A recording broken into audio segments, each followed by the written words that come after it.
Hi, I'm Hannah Shelburne. I'm the owner of Restoring Us Kinesiology, and I'm super excited to talk to you guys today. Everybody knows that personal responsibility is important. There are way too many professionals in this world that speak to the magnitude this mentality can have for an individual.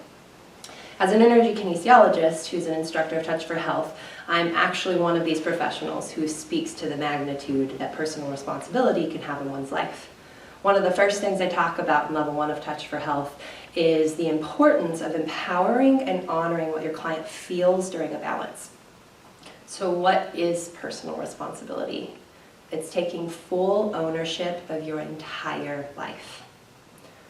Regularly, I remind my clients that I'm not here to be a band-aid for them, but instead I want to empower them to live their ideal life. How does one truly achieve and live out their ideal life? By taking ownership of their healing journey. And what does it even mean to take ownership of your healing journey? Well, let me share a story with you from my own life. When I was 20 years old, I was diagnosed with a degenerative disease targeting my lower back and abdominal muscles. After receiving 3 different opinions from doctors, I was told nothing can be done for you. You're going to be in a wheelchair by the time you're 25. Here's a prescription for anti-anxiety medicine, for anti-inflammatories, and pain pills. I don't know about you, but whenever I heard that from 3 separate doctors, individuals who are supposed to be health experts, well, I believed them for 2 days. And then I got mad. Who in their right mind tells a 20-year-old that the best years of their life are going to be refined to pain pills and a wheelchair? So, you know what I did? I consulted Dr. Google. And through my internet searching, I discovered chiropractic care. That was actually something that I wasn't even aware of existed at that point in time. And after a few adjustments, my chiropractor recommended me and referred me to a naturopathic doctor. Oh my goodness, I am so grateful for that recommendation. The first ND I saw helped me understand that degenerative diseases are almost always linked to inflammation and an unhealthy gut. Through bioresonant testing, she identified 5 different foods that needed to be eliminated from my diet completely. What were those 5 foods? Sugar, any source outside of fruit, corn, gluten, soy, and dairy. Do you have any idea how daunting it is to hear that literally every food you're consuming on a daily basis has to go? I thought to myself, oh, what am I actually going to eat? How can somebody survive without these foods? I'm not somebody who just wants to eat lettuce and meat. However, my ND assured me that if I gave my body a break from these foods, my inflammation levels would decrease, my pain would lessen greatly, and my gut would begin to heal. She recommended some supplements to help my body regain its vital functionality. She gave me some tips about meals, encouraged me to begin doing yoga for stretching purposes, and she encouraged me to drink half of my body weight in ounces of water as a daily minimum. I remember asking her, how long do I have to do this?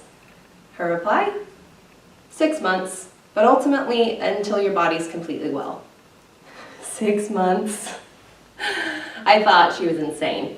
I thought that there was no way I was going to be able to accomplish such a restrictive diet for that long of a time frame.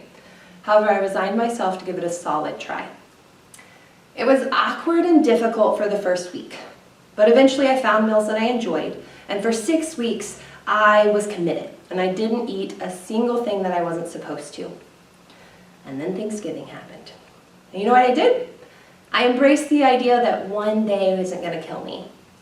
Technically, I was correct. But the morning of Black Friday, I woke up with significant pain, swollen and stiff joints, and honestly, I wished I was dead. During those 6 weeks of sticking to the plan, I hadn't actually realized how much improvement I had gained. Right then and there, I decided those foods and I were officially done, and until my body had a chance to fully restore itself. Fast forward 2.5 years, I lost 60 pounds, went down 3 waist sizes, lost a shirt size, and the best bit, I was completely pain-free. My ND and I had continued to work through this the entire time, regularly shifting supplemental needs based on where my body was and what it actually needed support in. When I went back to the first doctor who diagnosed me, he was shocked at my appearance. He was even more shocked that my labs didn't indicate any of the disorder that he had deemed irreversible.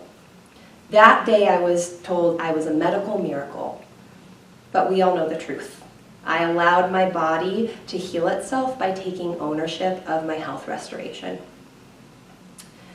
In the 6.5 years since regaining my life, I've gone on to become a board-certified holistic health practitioner. I have attended over 500 hours of energy kinesiology training, and I'm an instructor for 3 modalities. Now I regularly work with clients who have health conditions that are impacting their daily lives and restricting their level of vitality. My goal is to help their body restore itself and heal as it was intended, just as I discovered mine was capable of doing. If you truly want to heal yourself, you'll be required to take full ownership of the process. It's your life, after all. Don't hear me wrong. The health practitioners in your world want to empower you to achieve and work towards healing. They care deeply about your success. However, your practitioner, they don't go home with you at the end of the day. All the tools that they empower you with, it's up to you to take ownership and responsibility for your life and utilize those tools. If you don't care enough about eliminating something that's literally deteriorating your wellness, who will? I'm sure at some point you've heard someone say your mindset is everything. Technically, they're correct. How your mind is set truly is everything for your brain-body connection. The mind's a fascinating thing. It can impact the functionality of your body for positive change by releasing negative beliefs or patterns of behavior that don't truly serve you. However, whether you're consciously aware of these areas, that's debatable. What I mean is that we're only consciously aware of about 15 to 20% of the communication that's going on within our mind. The subconscious and unconscious mind are regularly communicating to the brain and instructs it about how it should perform at any given moment. The tricky bit is that the commands being given may not actually be applicable for the moment you're in, but instead they're inspired by an experience that occurred yesterday or many years in the past.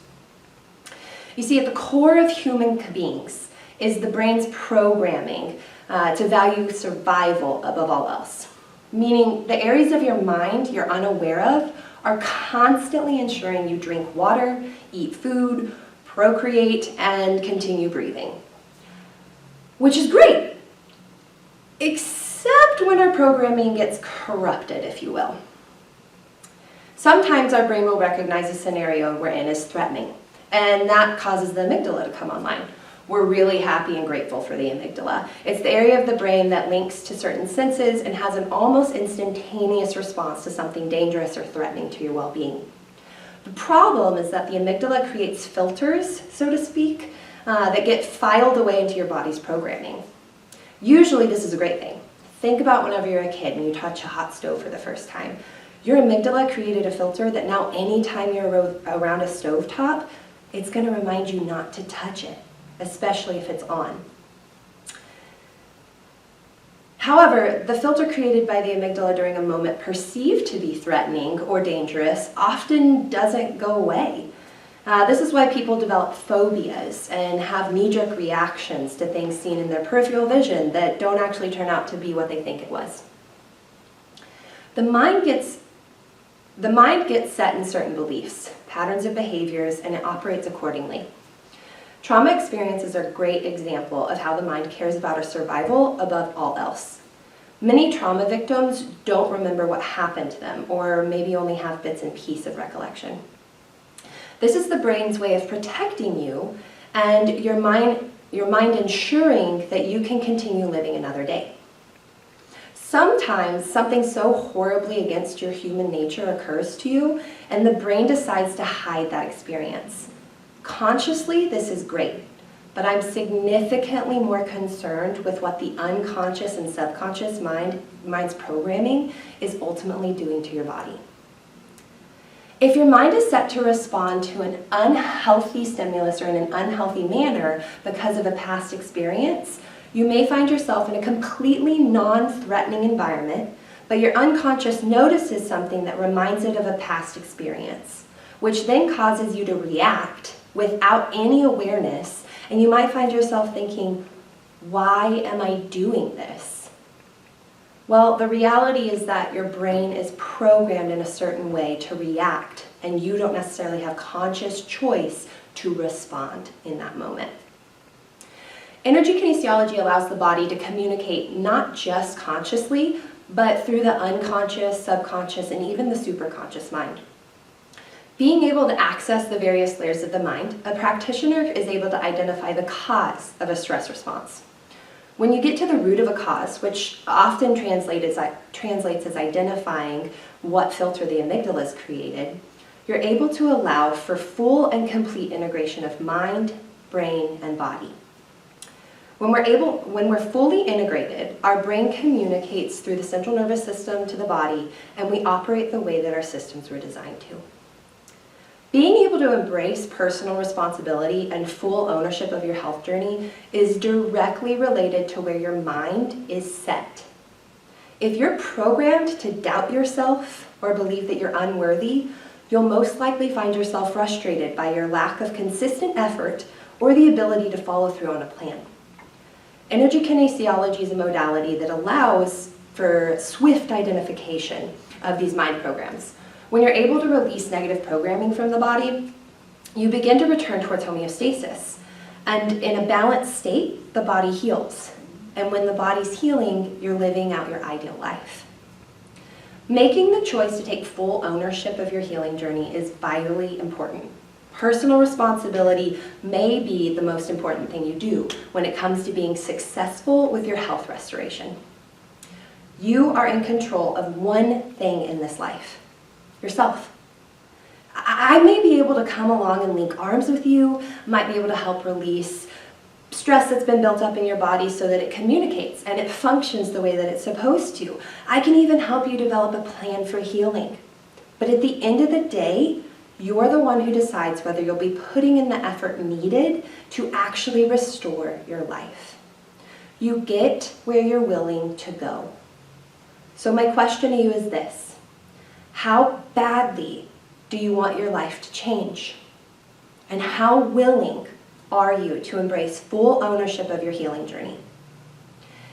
If it's enough to make lifestyle changes and put in effort needed to accomplish the goals, then you're in really good company, and I look forward to hearing about your beautiful restoration process. Thank you.